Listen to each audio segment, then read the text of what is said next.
Happy zero derivative day!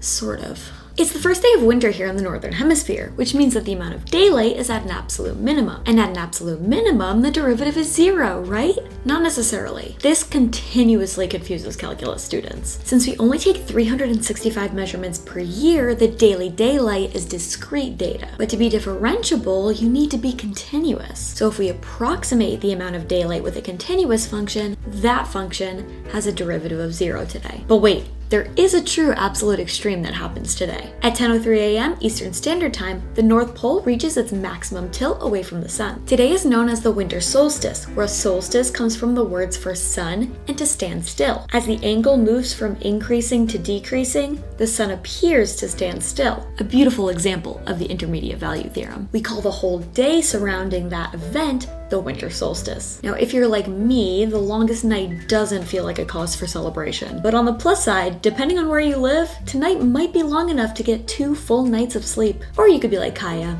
who's sleeping away her precious hours of daylight. Of course, if you're in the southern hemisphere, today's your summer solstice, and I'm extremely jealous. But you've got the opposite absolute extreme. So in any case,